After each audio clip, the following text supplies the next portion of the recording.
අද්විතීය 200 Mbps speed එකකින් ශ්‍රී ලංකාවේ වේගවත්ම සහ පුළුල්තම හෝම් බ්‍රෝඩ්බෑන්ඩ් සම්බන්ධතාවය වන SLT මොබිටෙල් දේශීය ෆයිබර් බලවේගය ඔබත් අදම අත්විඳින්න. හරිම සුළුයි.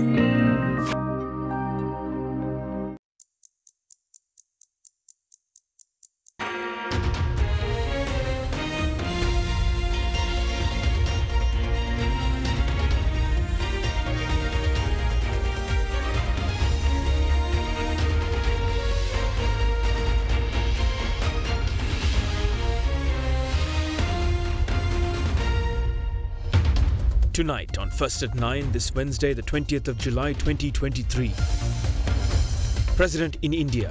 In President Ranil Wickremesinghe's first two-day visit as head of state to India, the Indian External Affairs Ministry confirms the trading status of the Indian rupee in Sri Lankan banks. Sri Lanka has already, notified Indian rupee as a foreign designated foreign currency in their system. Bills, bills, bills.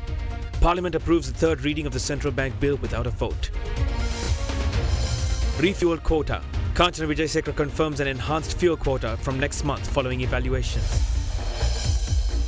Telecom blues. Former SLT chairman with shocking revelation about an alleged coup that sees him deposed as chief. I feel a coup because it was not known, it was not on the listing of the agenda. So I feel that is why I call it a coup. Alliance Finance මෙතුරු රන්නයි සේවාවෙන් රන් පවුම්කට රුපියල් 1,70,000ක ඉහළ අත්තිකාරම. ඔබේ විශ්වාසය දිනු සෙන්සුරයින් දැන් ළඟම ඇති ෆාමසියෙන් ලබාගත හැක. This is AdaDerana First at 9.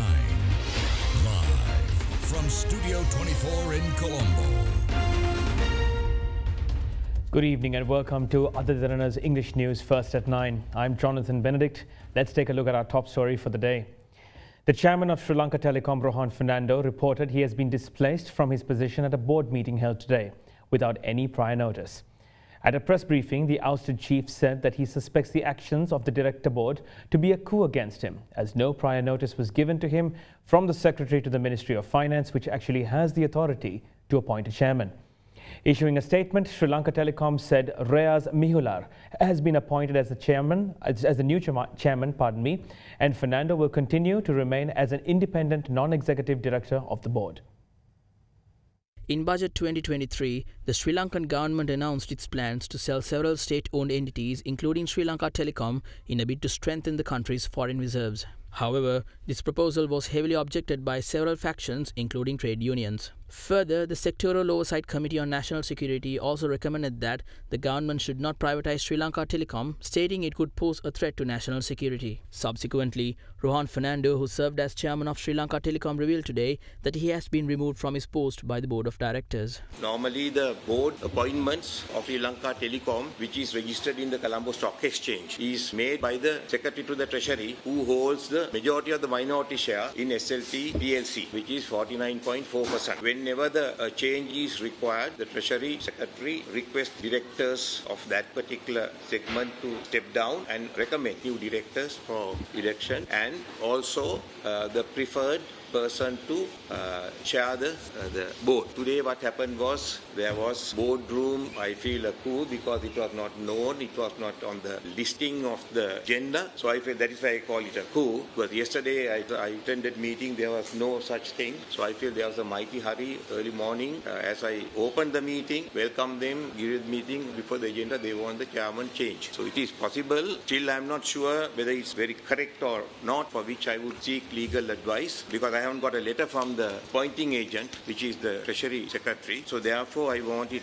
clarified from the Treasury. I will be writing a letter and I'll be seeking legal advice also, which says 105, directors may appoint and remove the chairman of the board at their respective meetings and may determine the period for which he is to hold office. So we don't know whether it's by majority vote or two-thirds or by unanimous. Nothing is mentioned. So there's a little ambiguity here. The chairman so appointed shall preside as chairman at meetings of the directors. If no chairman shall have been appointed, or if at any meeting the chairman be not present within 15 minutes after the time appointed for holding the same, the directors present may choose one of their members to be the chairman of the meeting. So this is the clause. So there's a little ambiguity about the voting. Whichever way, I bow down to quorum, and because it's not my job. I'm not doing this for my survival. Nobody. No one has asked. I have not got a letter. Nothing of that sort. So this is not a union pressure? No. Unions are 100% supporting me. In our other top story, President Ranil Wickremesinghe landed in India today on a two-day official visit. Since assuming the presidency, this is his first official visit to India as the head of state. During his visit, President Wickremesinghe is scheduled to meet Indian President Draupadi Murmu and will hold bilateral discussions with Prime Minister Narendra Modi. Further, several rounds of discussions on Sri Lanka's debt restructuring program are expected to be held during the visit. President Ranil Wickremesinghe left the island this afternoon for a two-day visit to India. This is his first official visit to India in his capacity as the head of state. Following his arrival in New Delhi, the Sri Lankan president was warmly welcomed by Indian State Minister of External Affairs V. Muralidharan. During his visit, President Wickremesinghe is scheduled to meet the Indian President Draupadi Murmu and will hold bilateral discussions with Prime Minister Narendra Modi and other Indian dignitaries on a range of issues of mutual interest. Further, several rounds of discussions on Sri Lanka's debt restructuring program are expected to be held during the visit. It is also reported that several MOUs are expected to be inked between both the governments of Sri Lanka and India. According to the Ministry of Foreign Affairs, this visit will further advance and consolidate the long-standing bilateral relations between both countries. The Foreign Ministry also said that this visit is taking place following a significant year, which saw both countries celebrating their 75th anniversary of the establishment of diplomatic relations this year. Spokesperson of the Indian External Affairs Ministry, Arindam Bagchi, says that Sri Lanka has already confirmed the Indian rupee as a designated foreign currency for trading in the system of the island nation. Addressing the weekly media briefing by the Indian Ministry of External Affairs, Bagchi said Sri Lankan president's visit will improve the bilateral relations of both nations. This is a very important visit. It's a neighboring country with whom we have very important relationships. We have multifaceted relations. But certainly, we have discussed with Sri Lanka issues of how closer economic cooperation, how our growth of our economy, they can benefit from there, how we can discuss common security issues, how we can discuss common areas of development cooperation, new projects, how Indian investments can be involved. As you know, we've also been helping them or have helped them with their economic problems that have happened in the earlier this year. And I think this will be a good base to take forward our conversation. This is the first visit of President Ranil Wickremesinghe as president. He's of course been here a number of times, and we look forward to the visit to impart a new momentum to the relationship. On the Sri Lankan visit, if you could give us an understanding whether India and Sri Lanka are going to discuss and take forward the already existing measures on local currency trade, and if so, what can we expect? Yes, you're right. I won't say local currency trade, but in terms of trading in our national currencies, Sri Lanka has already, I think, notified Indian rupee as a designated foreign currency in their system. How we take forward that? Look, I think utilization of that will, of course, depend on our private sector and people who engage in the trade sector. We would like to, of course, deepen this kind of financial and economic connect, but I think it would be premature for me to comment today on it when the visit's tomorrow. The Parliament of Sri Lanka today passed the third reading of the controversial Central Bank of Sri Lanka bill without a vote today. Earlier today, the second reading of the bill was passed with a majority of 42 votes, with 66 voting in favour and 24 against. State Minister of Finance Ranjit Siambalapitiya said that the new act will give the Parliament authority to hold the Central Bank of Sri Lanka accountable and mitigate the possibility of future economic mismanagement within the central bank. දැන් අපිට පුළුවන්කමක් තිබුණාද පහුගිය අගෝස්තු සැප්තැම්බර් වෙනකොට රටේ ප්‍රධාන බැංකුකරුවාගෙන් අහන්න අයි මෙහෙම වුණේ මොකද්ද මේකට කරන්නේ වගකීමට කිසිම කෙනෙක් නැහැ. හැබැයි මේ පනතත් එක්ක ඒ අයිතිවාසිකම මේ පාර්ලිමේන්තුවට ලැබෙනවා. දැන් ඔබතුමා කියන්නේ පාර්ලිමේන්තුවට වග කියන තත්ත්වයක් තියෙනවා. ඒවා ආවේ අපි ශ්‍රේෂ්ඨාධිකරණයට ගිහිල්ලා දාපු නඩු තීන්දුවේ ආපු සංශෝධන 82 හින්දා ඒක ආවේ. ඔබතුමාලා මුලින් ගෙනාපු පනතේ ඒ බැඳීම තිබ්බේ නැහැ. ඔබතුමාලා ගෙනාපු කරුණු උසාවියට ගිහිල්ලා උසාවියනුත් ආපුවාම අපි ඔක්කොම එකතු වෙලා මේක කරනවනේ. ඒකනේ මේ අවශ්‍යතාවය තියෙන්නේ. මේක මේ අපි ගෙනාවද අරයාගෙන ආවද IMF කිව්ව එකද නෙවෙයි. මේ ලකුණු අවශ්‍යතාවය තියෙන්නේ. ජාත්‍යන්තර මුල්‍ය ආරමුදල නිර්දේශ පරිදි දැන් හෙට එනවා බැංකු විධිවිධාන පනත. ඒ එන්නේ රාජ්‍ය බැංකු ටික එකේ වැඩි කොටස් පංගුව විකුණලා දාන තියෙන අයිතිවාසිකම හදා ගැනීම සඳහා ඒ 50 සංශෝධනය එන්නේ. දැන් අද ටෙලිකොම් එකේ සභාපති රෝහන් මහත්මයාව අයින් කරලා තියෙනවා. ඒකට වෙන කෙනෙක් දාලා තියෙනවා. ඒ මොකටද ටෙලිකොම් එක විකුණන්න? මුලින් පදේ ගහගෙන ආවේ පාඩු ලබනවා විකුණනවා කියලා දැන් මේ ලාභ ලබන මහා භාණ්ඩාගාරයට මාසිකව විශාල ආදායමක් උපයලා දෙන. දැන් ලිත්‍රෝ ගෑස් එකත් කඩිමුඩිය විකුණන්න යන්නේ. ඒ නිසා තමයි අපි කියන්නේ කරුණා කරලා මේ ප්‍රතිපත්තිය මේ රටට ගොඩ එන්න බෑ. අපි මේ වෙනකොට මේ විපක්ෂය විසින් ඉදිරිපත් කරපු යෝජනා පිළිබඳව සාකච්ඡාවකුත් කරමින් සිටියේ. අපිට පිළිගන්න පුළුවන් ඒවා තියෙනවද? වෙනස් වෙන්න ඕනේ ඒවා තියෙනවද කියලා. ලංකාවේ මේ මූල්‍ය මණ්ඩලයටවත් හිටපු මහ බැංකුව අධිපතිලටවත් මුදල් ඇමතිලටවත් මුදල් අමාත්‍යාංශ ලේකම්ලටවත් කිසිම වගවීමක් කිසිම ආකාරයක බලපෑමක් නැහැ රටේ ලක්ෂ සංඛ්‍යාත පවුල් ප්‍රමාණයක් මේ පත් කරපු අන්ධකාර තත්වයට. ඒක නිසා මම මේ රටේ ජනතාවගෙන් ඉල්ලන්නේ දැන් අපිට ආර්ථික යුක්තිය ඕනේ. අපි මහ බැංකුවත් දැනුවත් කර අවස්ථාවකදී මේ පිළිබඳව අලුත් නීතියක් ඕන. ඒ නීතිය හදන එක මේ පාර්ලිමේන්තුවේ වගකීමක්. ඒක නිසා මහ බැංකුවෙන් අපි බලාපොරොත්තු වෙන ආකාරයට මේ පිරමිඩ් ගනුදෙනු පාලනයක් බලාපොරොත්තු වෙන්න බෑ. අනිත් එක තමයි ඔය පිරමිඩ් ගැන කතා කරනකොට මහ බැංකුවේ අධිපතිලත් ඔය ගනුදෙනු වල කොටස්කාරය වෙලා හිටිය ඉතිහාසයේ. ඒකත් අමතක කරන්න එපා. දෙවෙනි කාරණේ තමයි ශුද්ධ මූල්‍ය පාලනය සඳහා වෙනම ආයතනයක් පිහිටවන්න ඕනේ සඳහා නීතියක් සම්මත කිරීමේ වගකීම තියෙන්නේ මේ පාර්ලිමේන්තුවට. ඒක නිසා මම සියලු දෙනාට ආරාධනා කරනවා ඒ කාර්යයට ඉදිරිපත් වෙන්න කියලා. අද ඉදිරිපත් කරන පනත අවුරුදු 50ක්වත් අඩුම ගානේ පරක්කුයි. මට විශ්වාසයි මේ පනත තිබ්බනම් මේ රට බංකොලොත් වෙන්නේ නැහැ. ඇයි? අද කියන පනතේ කියනවා මහ බැංකුවේ ප්‍රධානම අරමුණ තමයි දේශීය මිල ස්ථායීතාවය. ඒ කියන්නේ උද්දමනය පාලනය කර ගැනීම. ඒකට රජය සමග එකඟතාවයකට එන්න ඕනේ කියලා මේ පනතේ තියෙනවා ලංකාවේ ඉතිහාසයේ පළවෙනි වතාවට. එතකොට මේ පාර්ලිමේන්තුවට බලය තියෙනවා මේ උද්දමන ඉලක්කය මොකක්ද කියන එක සම්බන්ධයෙන් තමන්ගේ අදහස ඉදිරිපත් කරලා කැබිනට් එක හරහා රජයට ඒ බලය තියෙනවා. ඒ බලය නැති වෙන්නේ නැහැ. අත වශයෙන්ම බලය තවදුරටත් ශක්තිමත් වෙනවා. ඒක හොඳ දෙයක්. කාටවත් ඒක හොඳ නෑ කියලා කියන්න හැකියාවක් නැහැ. මේ පනත හරියාකාරයෙන් ක්‍රියාත්මක කරන්න අවශ්‍ය ඉලක්ක සාක්ෂාත් කරගන්න අපි බලාපොරොත්තු වෙනවා මේ අපි ඉදිරිපත් කරපු සංශෝධන එකඟ වෙයි කියලා. එහෙම වුණොත් අපිට මේකට පක්ෂ වෙන්න පුළුවන්. Minister of Power and Energy Kanchana Wijesekara today confirmed that fuel quotas will be further increased next month following an evaluation. This was tweeted by the minister this morning following a meeting which reviewed the fuel cargo plan and supply for the next 6 months with the Ceylon Petroleum Corporation at the Ministry of Power and Energy. The tweet confirmed that fuel import plans, refinery operations, refinery upgrades, proposals, QR quotas, storage capacities, stock automation and agreements with fuel stations and distribution was reviewed and discussed. Following the introduction of the fuel quota last year, it was increased twice on both the 5th of April and the 31st of May of this year to date.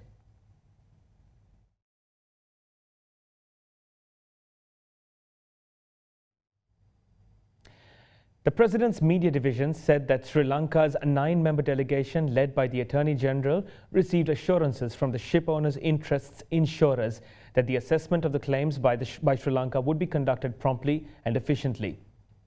Issuing a statement, the PMD said during discussions held over the last 2 days in Singapore that both sides have addressed the key aspects of the incident and its aftermath. The meeting was convened in response to a request made by the lawyers on behalf of their clients following the Sri Lankan government's claims actions filed in Singapore back in April.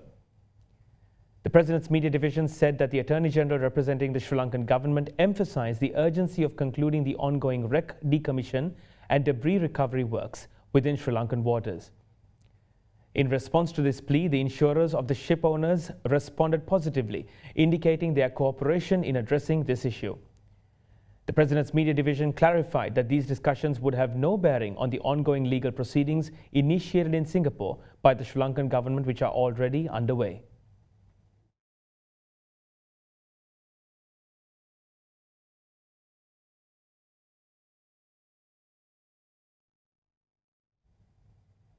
The Chinese ambassador to Sri Lanka, Ki Zhenhong, said that Sri Lanka has made impressive progress in its efforts to overcome the economic crisis during the first year of the new government.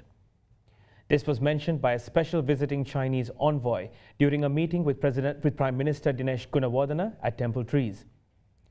While thanking the Chinese envoy over the continuous support to Sri Lanka, the Prime Minister said Sri Lanka would welcome direct private investments as well as investments in agriculture, renewable energy, irrigation and the water supply sectors to provide long-term solutions to economic issues.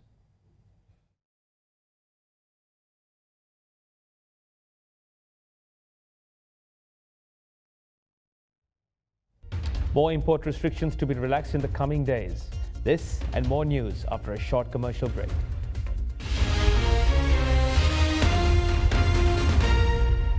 ගොඩමඩ පෙරලි කරන බලපුළුවන් කාරයා මහින්ද්‍රා යුවෝ ඩීමෝ වෙතින්. වැඩම ගොඩයි ගොඩම තමයි ස්වරාජ් tractor ඩීමෝ වෙතින්. අපේ ගෙදරත් ආපිකෝ mattress තමයි. මාදිලි රසකින් යුත් මෙට්ටලුවේ ප්‍රමුඛයා. ආපිකෝ mattress සැපනින්දට සැප මෙට්ට.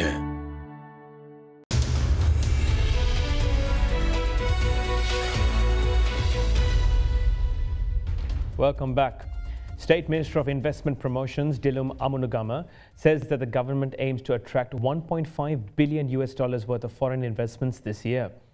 Addressing a media briefing today, the State Minister expressed hope, citing Sri Lanka's ability to attract $1.75 billion worth of foreign investments during the crisis hit last year.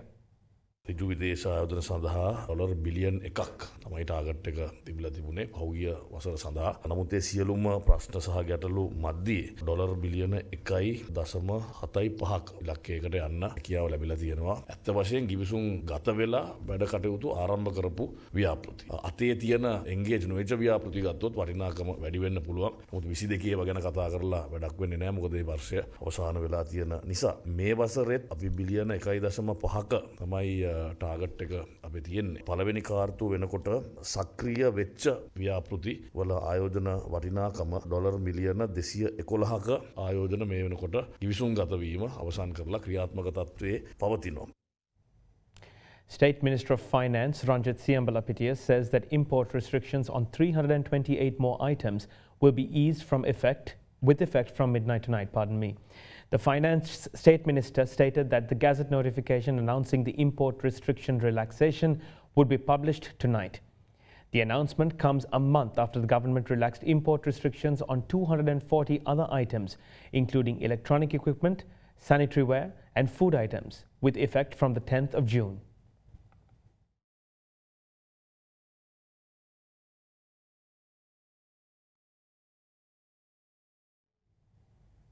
The Litro chairman, Mudita Pires, says that Litro Gas Lanka has decided to contribute 1.5 billion rupees as dividends to the treasury through its primary shareholder, Sri Lanka Insurance Corporation. Addressing a media briefing today, Pires further stated that measures are underway to hand over the relevant funds to the treasury today. Meanwhile, the chairman confirmed that the number of consumers have increased approximately by 800,000 within the past 2 months, with customers who withdrew returning following the price revisions that took place to reduce the prices of cooking gas. Both Litro Gas Lanka Limited and Litro Gas Terminal Lanka Private Limited has recorded a profit for the period January to June 2023, and the directors have declared an interim dividend of Rs 1,500 million, which is equivalent to 1.5 billion rupees to its shareholders. Dividends have been declared after 3.5 years, and we are happy to help the government through SLIC, our main shareholder, during the time the country is facing many challenges.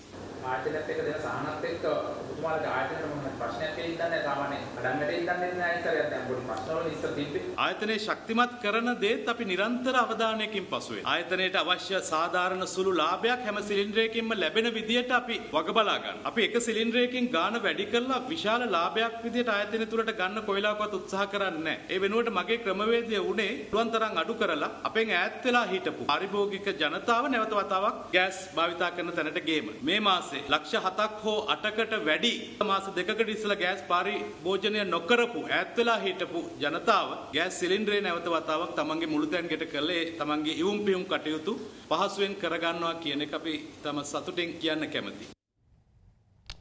The Colombo Bourse ended in gains today, surpassing 11,000 points for the first time since November 2021, supported mainly by gains in insurance, transport and the capital goods industries. The Colombo Stock Exchange All-Share Index closed 0.91% higher at 11,026.83 points, gaining for a 14th straight session. Selinco Insurance, Expo Lanka Holdings and Aitken Spence were the top gainers on the index, rising 4.04%, 5.8% and 5.5% respectively. Trading volumes on the benchmark all-share index fell to 156.5 million shares from 182.6 million shares in the previous session. Equity market turnover also fell to 4.1 billion rupees from 4.5 billion rupees in the previous session. Meanwhile, the S&P SL20 index closed at 3,217.81 points today, gaining 1.04% from the previous day. The capital goods sector was the top contributor to market turnover, while the food, beverage and tobacco sector was the second highest contributor. Foreign investors were net buyers, purchasing stocks worth 163.4 million rupees, while domestic investors were net sellers, offloading shares worth 163.4 million rupees.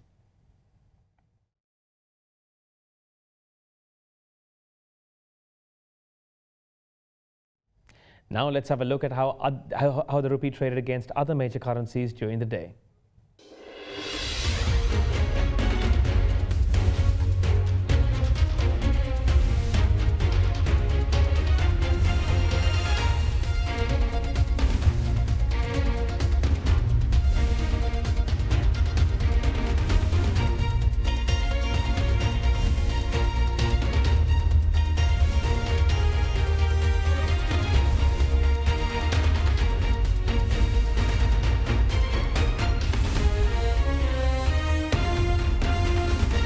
And that wraps up all the news I have for you this Thursday evening. Do join us again tomorrow at the same time on AdaDerana, or visit us at www.adaderana.lk for more up-to-date news.